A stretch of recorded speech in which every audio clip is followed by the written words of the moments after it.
All right, everyone. It is noon, so I'll get us started. Welcome to the Voter Services Community Conversations. I am Anastasia, the Legislative Coordinator at the State League, filling in for Delaney, who right now is at an event helping people access early voting, so could not be here. We're glad you're all here today, and we're going to get right into our presentation, saving the shareouts and networking for the end as time allows. Today, we have Kristen Kern, the Federal Policy and Advocacy Manager from LWV US, here to present on something we've all been hearing about a lot, I'm sure, the SAVE Act. After Kristen's presentation, you'll have an opportunity to raise your hand and ask questions. But with that, I'm going to turn it right over to Kristen. Thank you so much for being here. Thank you so much, Anastasia. Lovely to be on the call with all of you. Unfortunately, under unfortunate circumstances, which is the introduction of a really concerning piece of legislation at the federal level. So I will go ahead and try to share my slides here to tell you a bit more about that, and then we will have some time for questions at the end.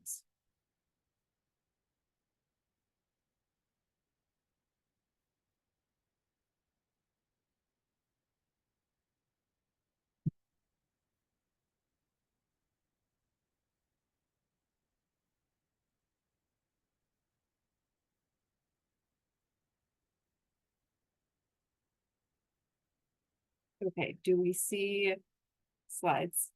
Yes, perfect. Wonderful. Thank you very much. Apologies for showing you my inbox first, but there's always something, right? When we're using technology. So we're talking about the SAVE Act. This is the Safeguard American Voter Eligibility Act.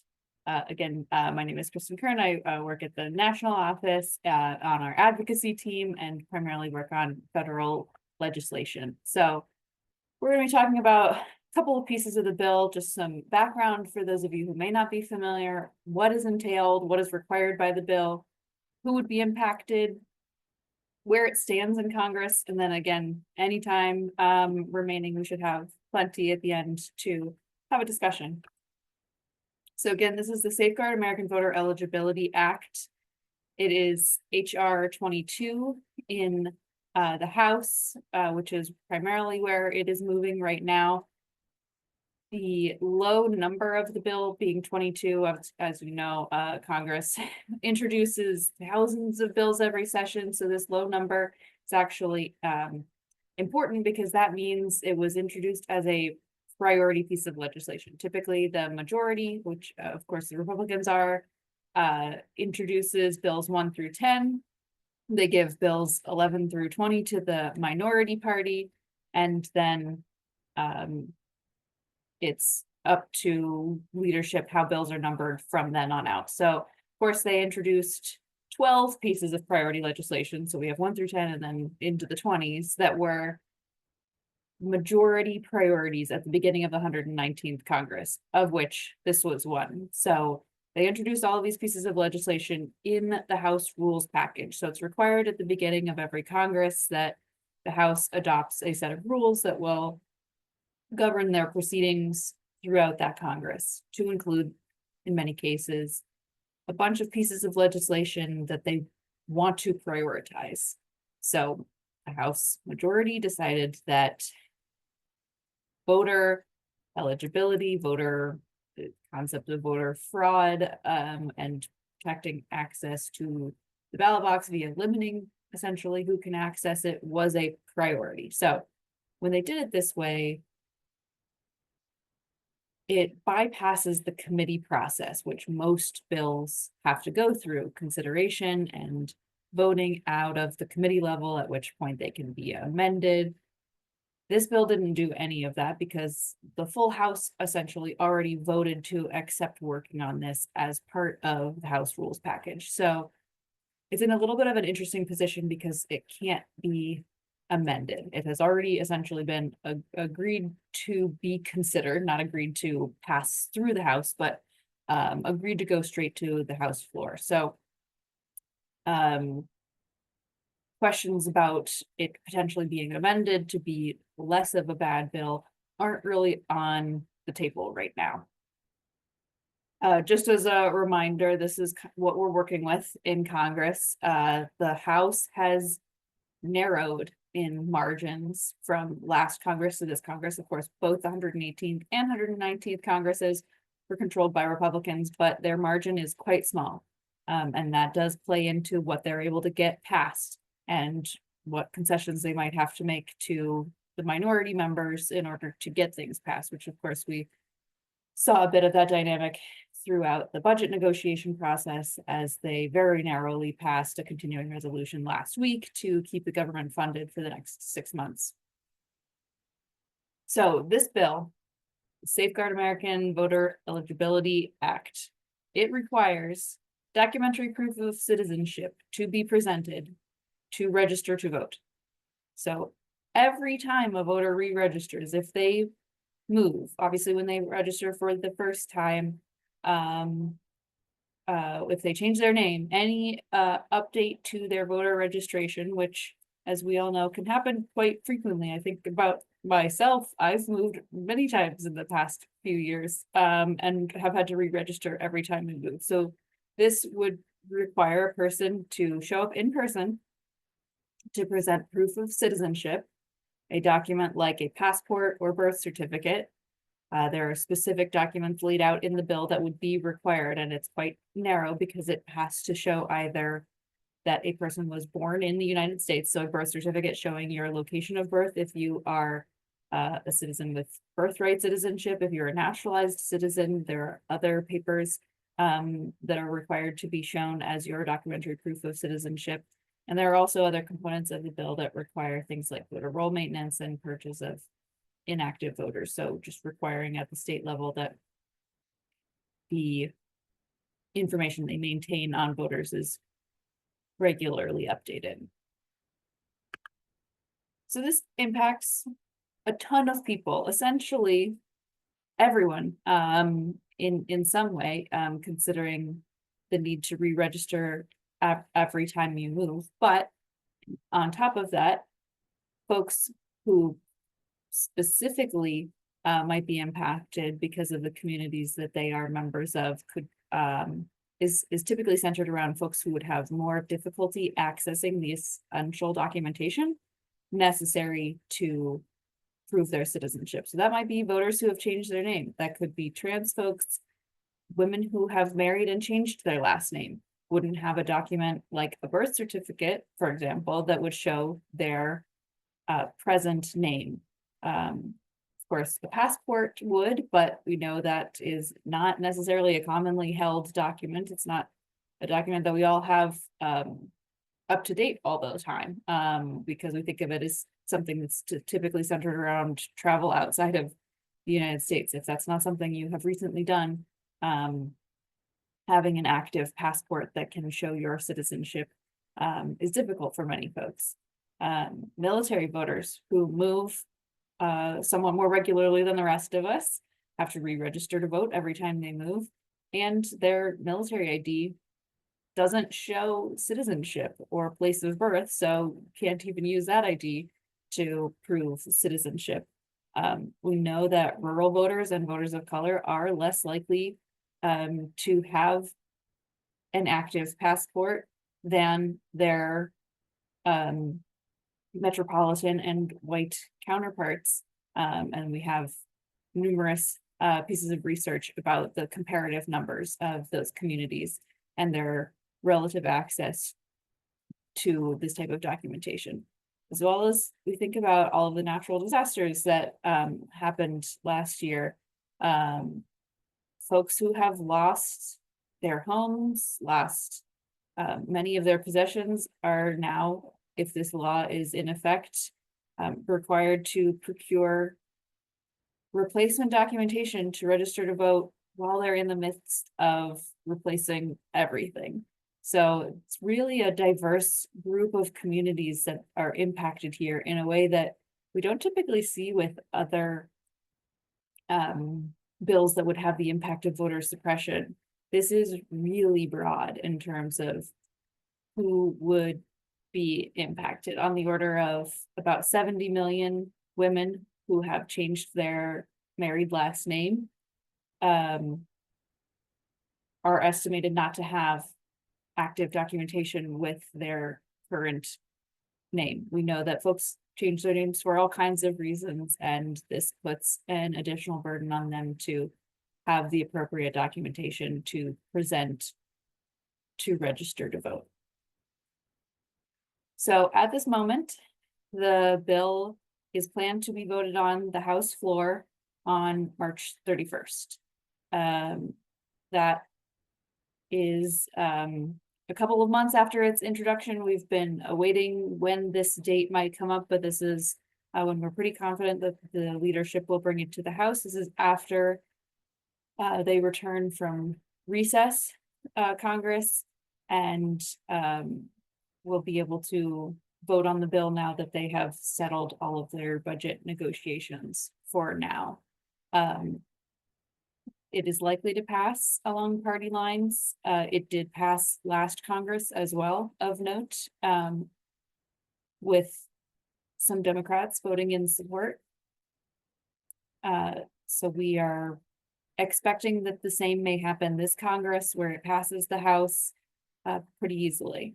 The Senate, of course, is a bit of a different story in that 60 votes are required to invoke cloture to end debate and take a vote on a piece of legislation. So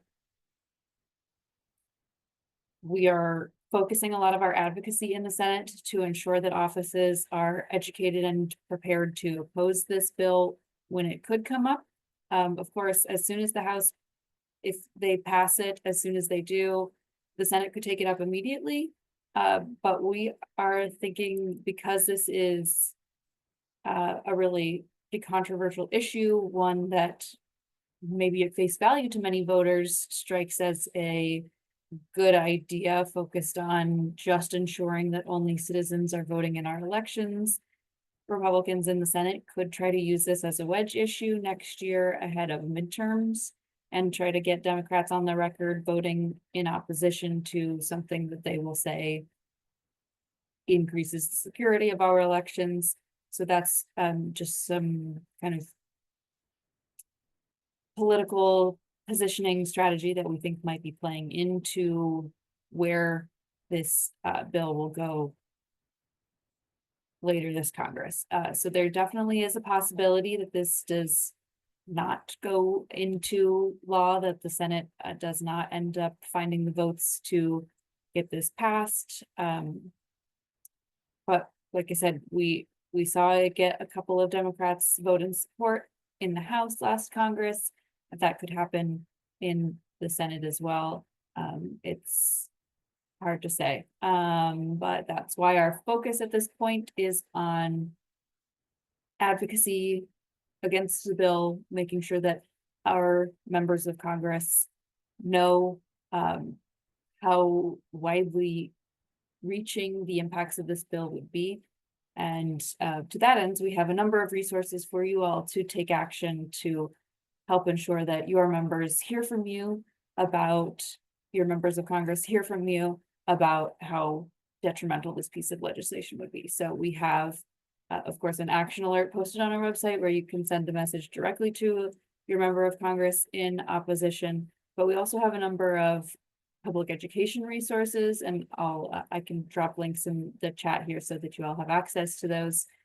Public education resources like a letter to the editor template that leagues can use and submit to local publications to try to get published so that folks can see information about what this bill is and what its real impact would be, how truly broad the impacts would be. Most people in some way would be impacted by this legislation in the next time that they have to update their voter registration information. And we have talking points as well on our website that you can use if you have a meeting with a member of Congress, if you're just doing education broadly about the bill, just to help guide conversation and share information specific about this piece of legislation. And I'm happy to now engage in conversation with folks, answer any questions. I know there's, this is like I said, a really new piece of legislation in terms of how widely folks would be impacted if it were to go into effect. Thank you so much, Kristen. That was a really good look at where it is and where it's going and everything around that bill. Thank you. All right, we've got time for Q&A now. You can feel free to type it into the chat, or you can raise your hand and ask it out loud. I'll call on people as I see them, or I'll read the questions out loud as I see them as best as possible.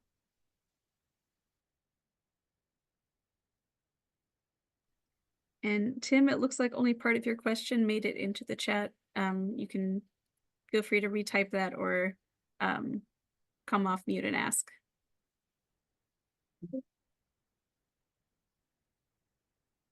And in the meantime, Kristen, are you able to put those links into the chat so that we can save those for? Okay. Thank you. So I All see right, and we oh, sorry. go ahead. Like you're going from your sales here. How many military members would be affected?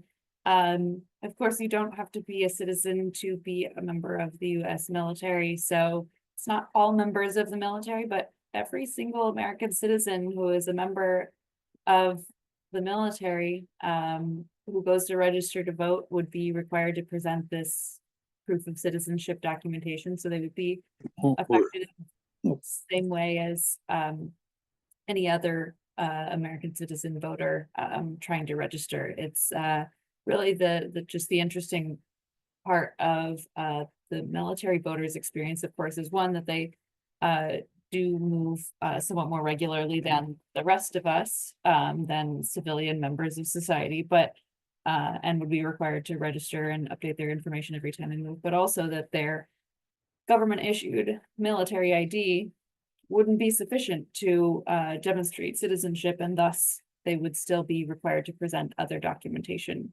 to register to vote. Thank you. And Tim, it sounded like you were trying to ask your question.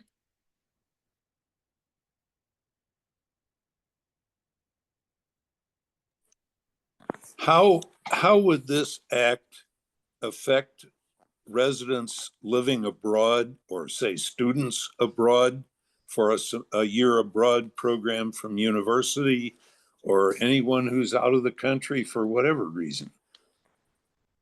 That's a great question.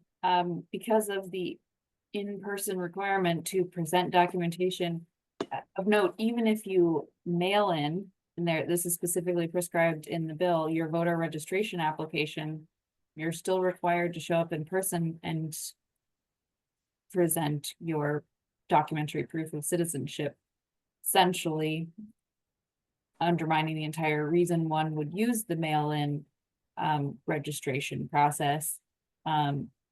There are a lot of questions like that that are pretty open-ended, and we don't know how that would be handled. In a number of cases, the onus is on state election officials to kind of figure these things out. Unfortunately, the bill itself is relatively short and doesn't specifically prescribe for how to handle situations like that. Notably, it doesn't even speak to online voter registration at all, whether it would still be allowed, whether it would need to be upended, the whole system, to accept documentation over the internet, although we kind of are looking at the mail-in voter registration requirements to say, if you're still required to show up in person with documentation after you mail in your application, presumably that's how online would be treated, but it's not specifically addressed in the bill. So I think there are cases like this, like you mentioned, Tim, folks who are American citizens voting in elections in all other past elections, who have the ability to vote absentee, whose cases we don't know how they would be handled. And so there is a lot of confusion that will be part of this bill should it go into effect. More chaos. Absolutely. We have a question in chat about, could you talk more about how it would impact rural voters?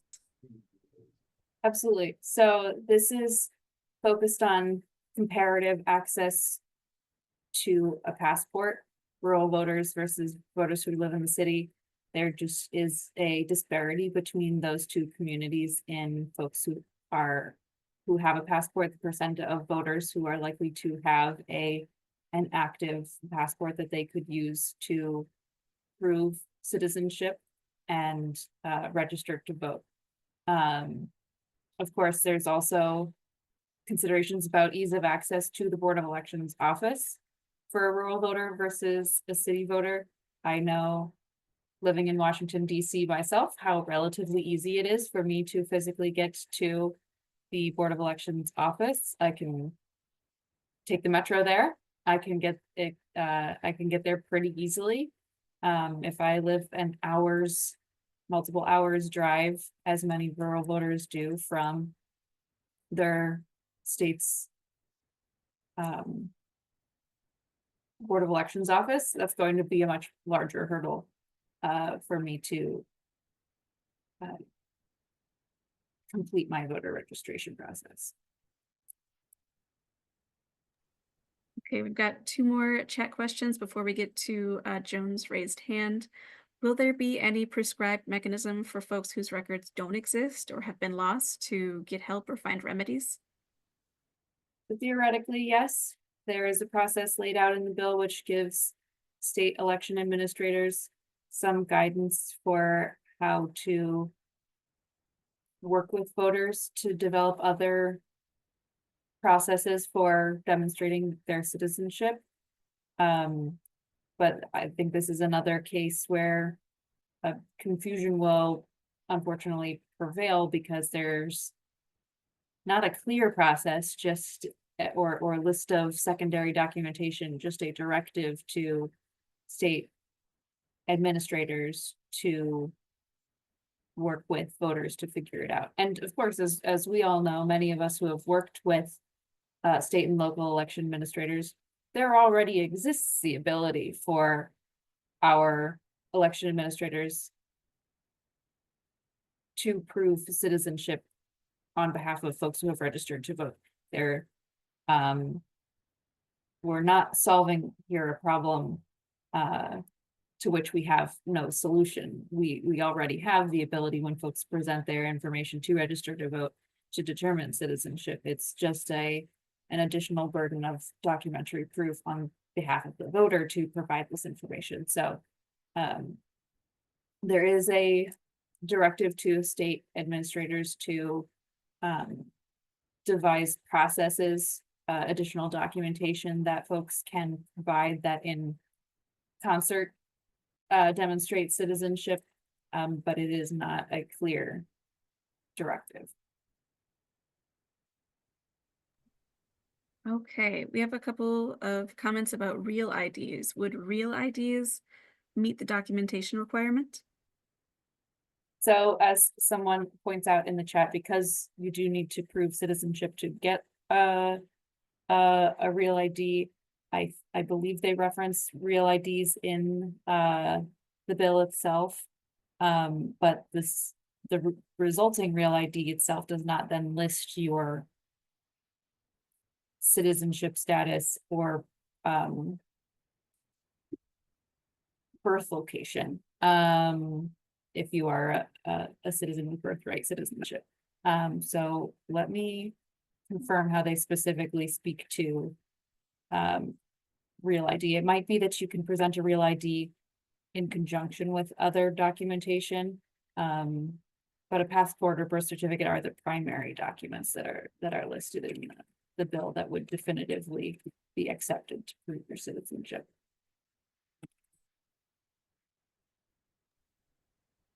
Okay. Give you a second to look for that. In the meantime, Joan, thank you for your patience. Do you want to ask your question?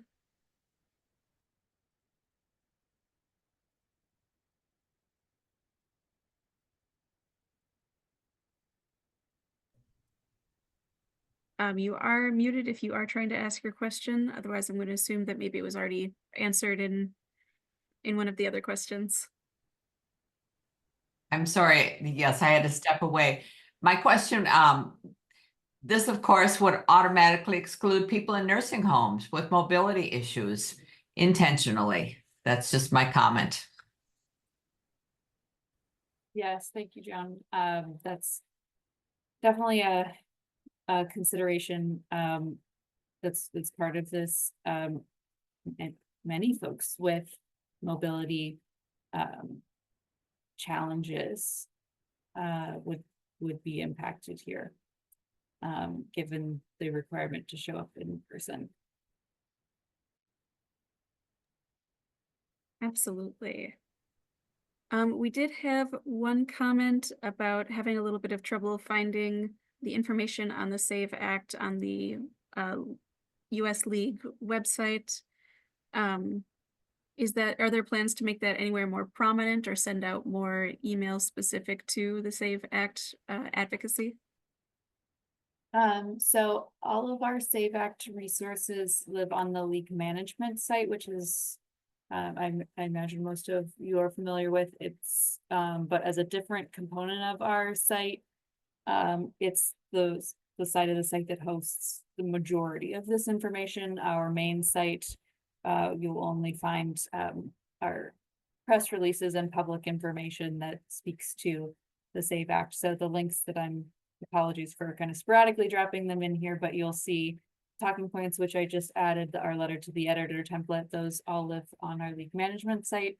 And if you go in even just to the search function there and search SAVE Act, you will find the majority of our resources to help with more information around the taking action on this piece of legislation. Thank you very much. If I could just ask a question, are there any plans to sort of rally leagues across the country for like an advocacy event or anything related to the SAVE Act? So I think primary action is sending letters, using public education through our letter to the editor template. I think given the kind of the way that Congress does schedule things like hearings or votes on a bill, they give us relatively little lead time ahead of when the vote actually happens. So we just learned yesterday that it would happen in a week and a half on the 31st.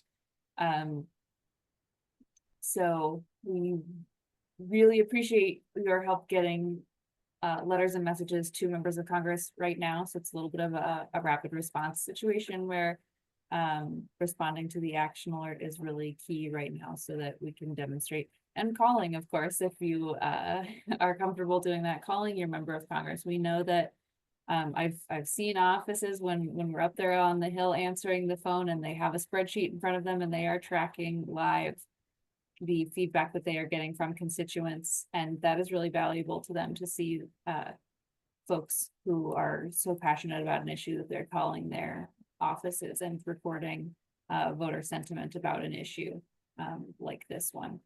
So I think those are the really key actions right now that we are really encouraging folks to take. Perfect, thank you. Go ahead, Kara. Will they accept an expired passport? Because in theory, that passport was approved as being a US citizen. And every time you get a new passport, it costs money. And so not everybody's going to be willing to continue to re-up their passport. I'm just wondering if they will allow expired passports to function in this for this function. Right, so because folks' citizenship status can change, an expired passport they wouldn't accept an expired passport, and it'll be required that folks demonstrate their continued citizenship status, their updated active citizenship status via having an active passport. Well, are they going to then will they then provide us for free something that says you are a US? I mean, I would have been born in Palo Alto. No matter where I go, I will have been born in Palo Alto. Right, so, although, I mean, folks do on occasion, there are expats, folks who give up citizenship status, which does occasionally change for folks. There are, of course, folks who have had, I guess my question is, wouldn't the passport people know if you have applied for citizenship someplace else? Wouldn't they have a database to track that in? I mean, you become an expat and you have to give up your passport in order to become, unless you have dual citizenship privilege. But I'm just trying to think of a way you're going to be able to help people like me who are now 75, who are just not going to be able to run down to the court clerk and reestablish. When I moved from apartment 6A to apartment 6B, which is considered a change of address. And so I would have to go down, even if the same address, I have to go down to the city clerk's office and change my address. I mean, and that's true because I've been helping seniors who live in residential facilities, and all they say is, I just moved across the hall. I said, I'm really sorry, but this is what we have to do. So there's a lot of complication here that they're not thinking about. Oh, and they don't want to think about. So never mind, I forgot Will. yeah, this is, where a lot of our concerns stem. One of your questions is about kind of accessibility to a passport. Will they make it free or more accessible for folks to get a passport? And I think this is something we've seen at the state level, where a state will require, as many states do, presentation of a photo ID in order to register and or cast a ballot. Well, they'll put that requirement in place, and then the state representatives or sometimes members of federal Congress will propose a piece of legislation that makes access to that ID easier. So it's definitely not necessary. They're not doing these two things part and parcel. Sometimes there's an effort on the part of another legislature, once the bill is already in effect, to try to make accessibility to this documentation easier, but it's not part of this piece of legislation to make access to the documents any easier. And it's certainly not a guarantee that access will be made easier in the years to come after this may go into effect, if Congress were to pass it. Thank you. We've got a technical question in the chat, and then we'll get to you, Kate. So it was asked, does the voter need to prove citizenship at their state board of elections office or at their city clerk? So anywhere that you can register to vote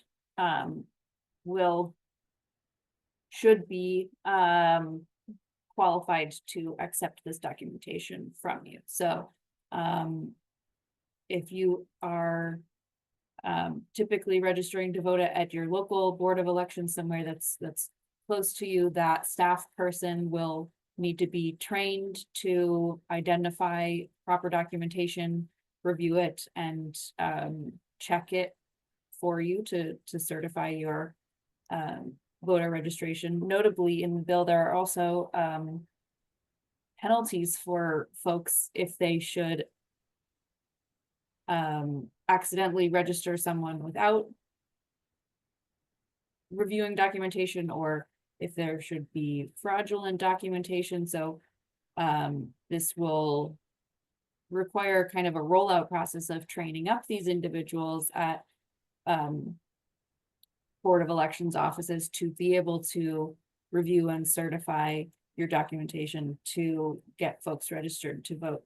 So theoretically, this should be any office where a government office. This is very concerning to like third-party voter registration abilities. So the league is not going to be able to register people to vote because we won't be certified to accept this documentation, but any government office where you can register to vote should be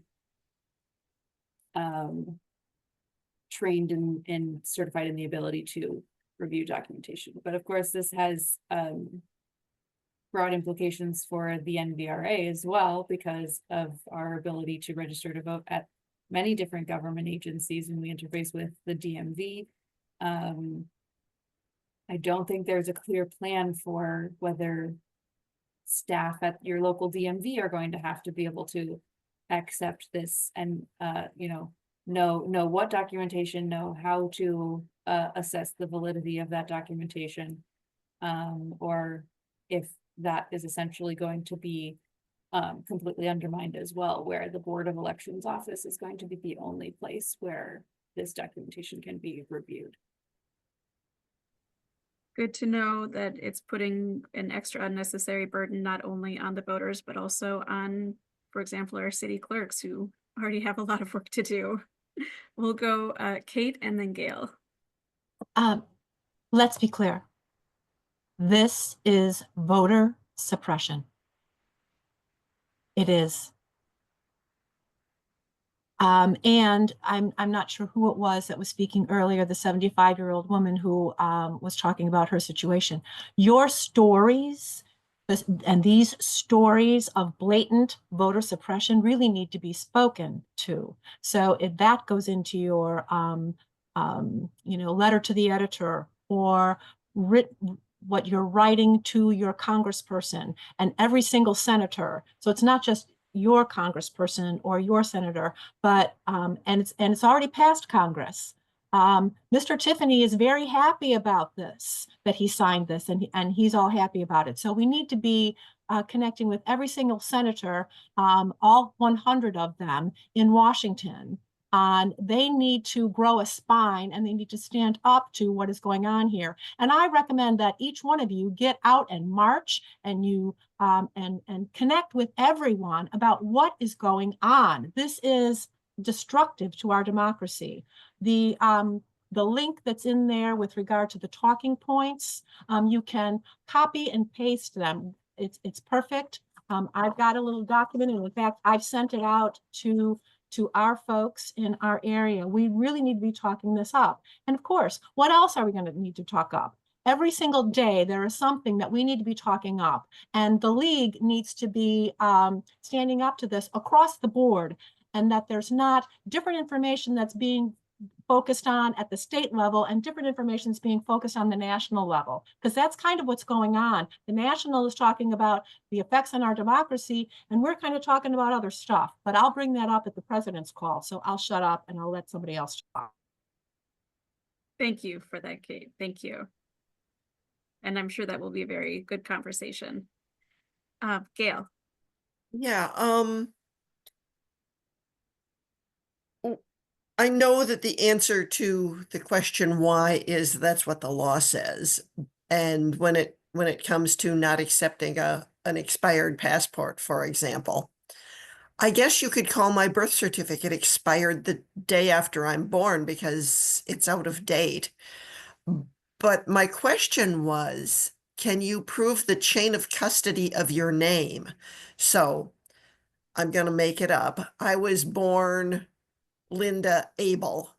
I married Jose Bosco. I divorced Jose Bosco, and as Linda Bosco, I married John Cook. Can I use a copy of my marriage license to Mr. Bosco to show that Linda Abel is the same person as Linda Cook? Well, I'd need both of those marriage licenses. And Or does that not work because it's not a birth certificate with my current name on it? so the bill outlines 5 acceptable pieces of proof. Your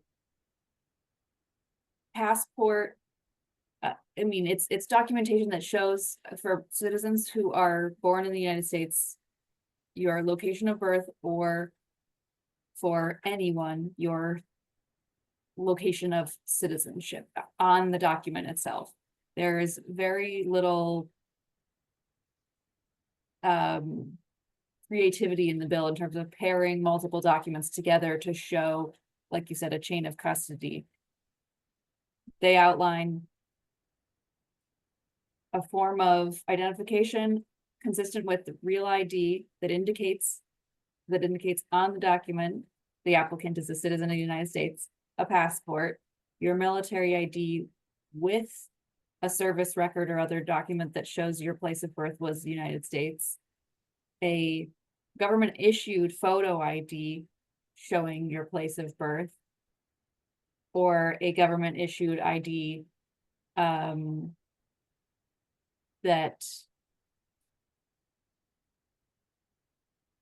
and it outlines a bunch of specific criteria, shows your was issued by the state, shows your full name, date of birth, the full names of both of your parents. I mean, it's pretty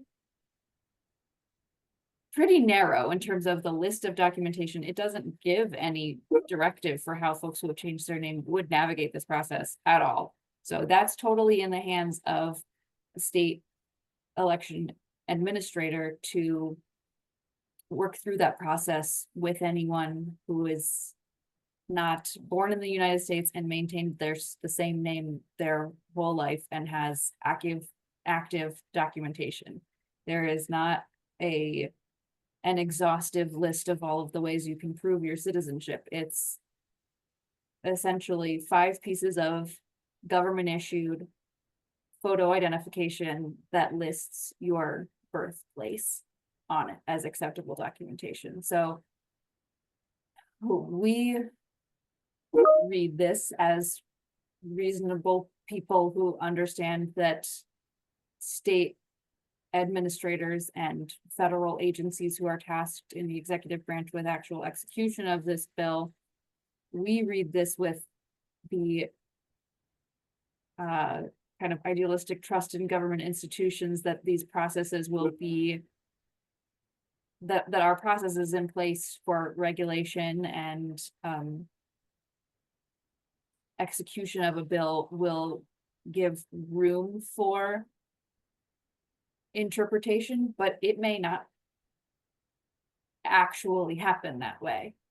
If, I mean, it does not in the bill give clear directive to any federal agency to conduct a rulemaking process to take the finished piece of legislation and add to it with the rulemaking process to outline how the actual implementation would go.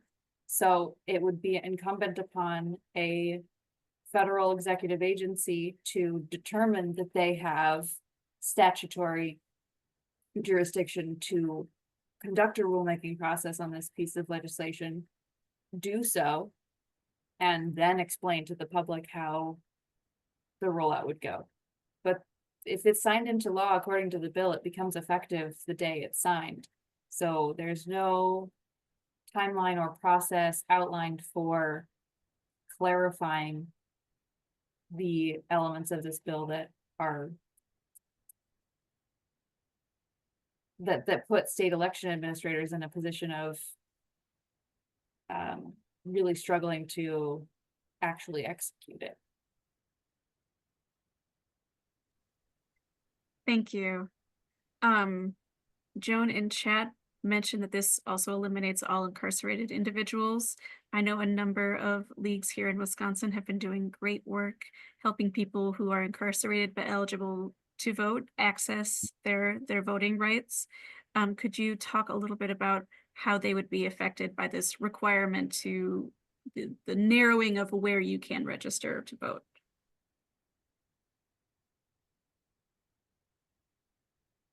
I think like it's always impossible to know the actual intent of a legislator when they write a piece of legislation. But I think like we have theorized for other communities of individuals who would be very severely impacted by this legislation, it feels pretty intentional that folks who do not have the freedom of mobility to present documentation in person would have essentially no route to register to vote. I don't see how under this bill incarcerated individuals who have maintained their voting rights have the ability to register to vote unless they were already registered prior to this bill going into effect and then remain in the same location, the same voting address until such a time as they are able to register in person when they are released from custody. Would that be an avenue to challenge the legality of this bill? I think there are numerous but yes, I think that's long been in the works and an inevitability should this go into effect that this will have many angles to be challenged from. Okay. Any more questions? Now's the time. You can raise your hand. You can type something into chat. Give everyone one more opportunity. I think to loop back to the question of the real ID, I'm not entirely familiar with the real ID process. The specific line in the bill is that it would be acceptable to present a form of identification, quote, issued consistent with the requirements of real ID that indicates the applicant is a citizen of the United States. So because non-citizens can acquire a real ID, your real ID would have to indicate on it your citizenship status, which I was not aware that it did, that it says your citizenship status on your real ID. It may be verifiable when you present your real ID, that when you applied, you presented citizenship, proof of citizenship, but that's essentially the process we already have in place, right? Is that you can present your identity and the state can verify your citizenship for you. So the kind of guiding principle here to the documentation that they have determined you can use is that the document itself directly says on it your citizenship status. Which is why it's so narrow, because so few documents that we use in our day-to-day lives have an indicator of your citizenship status. Okay, very good to know. Thank you. Carol. Hi. I have one thing. So I'm sorry, what is a real ID? So it's in 2005, so it's laughably long ago at this point, there was a federal mandate that everyone get a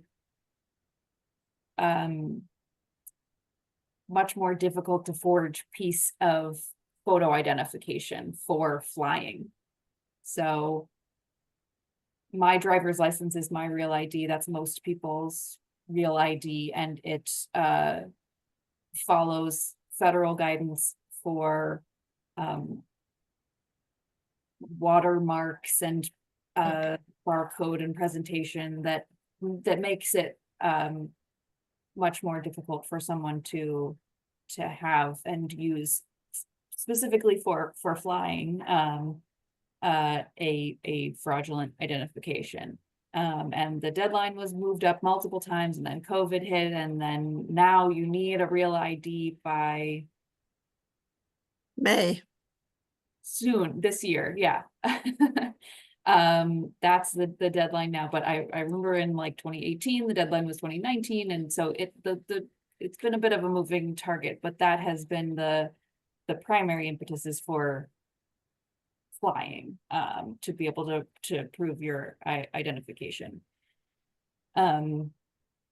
Again, primarily driver's license. If you don't have a driver's license, a government issued photo identification is a real ID. Okay, so if I have a driver's license right now, I think I got it renewed like 3 years ago. What and I believed that my driver's license was a real ID. So could that be the case? Look in the upper right corner and see if there's a little gold star. Okay, thank you.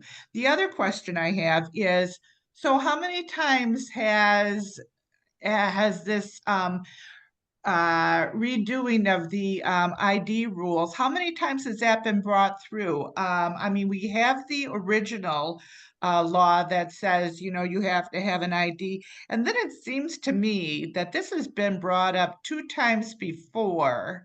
And so I was wondering if that number right now is correct, that they have brought this idea forward now 2 other times while having this ID requirement already in place. Sorry, so the number of times that the SAVE Act has come up before Congress?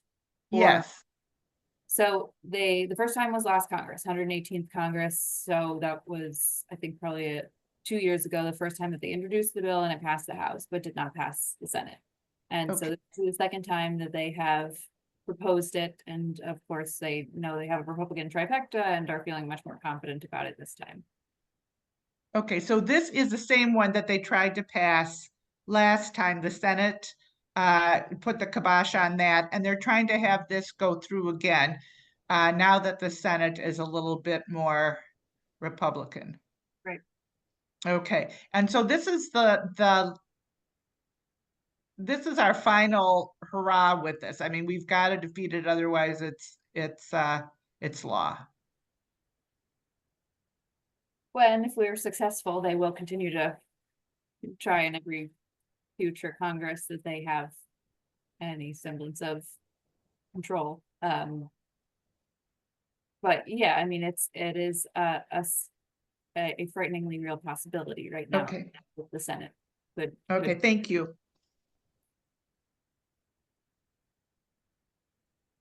Thank you. We've got another clarification question in the chat. Just to clarify, the bill provides no action for the federal government to give guidelines on how to implement, but states would just be doing this on the fly.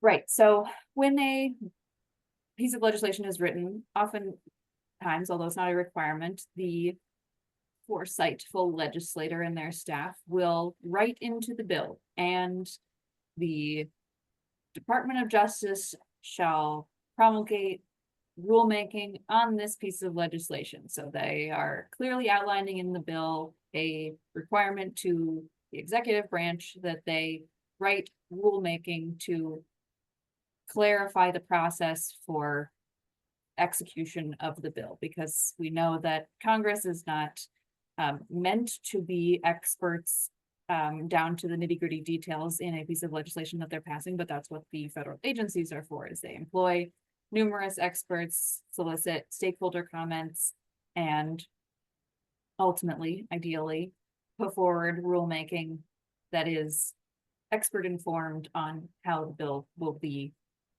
implemented. That's not outlined in this bill. It's not a requirement that it be, but it's a bill that has so many questions of how it will actually be executed. I think should have a plan for how that those clarifications would come to be via directing a federal agency to take charge with writing clarifications and guidance to, even if the bill were written clearer in terms of how it would be implemented, there would still need to be some form of guidance written to state election administrators on how to totally upend their systems of voter registration to accept this new information and certify this new information from voters. But again, it is still a possibility that a federal agency would assert their own statutory right to create rulemaking. It's just a little bit uncertain at this point how that process would would go to fill in the gaps that exist in this legislation. Thank you. Gail? So for whatever the next election is after this, hopefully doesn't, but if it does pass, people who are already registered can continue to vote until they move. Right. So you don't have to have 100% of the voting population bringing in their birth certificate in 2026. Yeah, until they need to re-register, update their registration for any reason, if they change their name, if they move. There are going to be folks who do have to update that information, but it'll sort of be a staggered effect of how we collectively interface with the law whenever we next have to update our voter registration.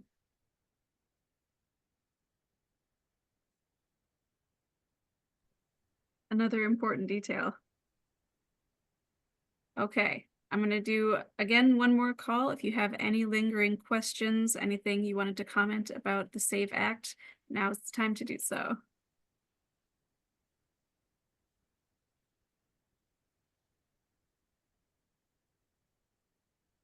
All right. Hearing nothing, I'll say thank you so much for this, Kristen Kern, for this disturbing information and helpful resources for how we can try to prevent this from becoming a reality. We are just about at time.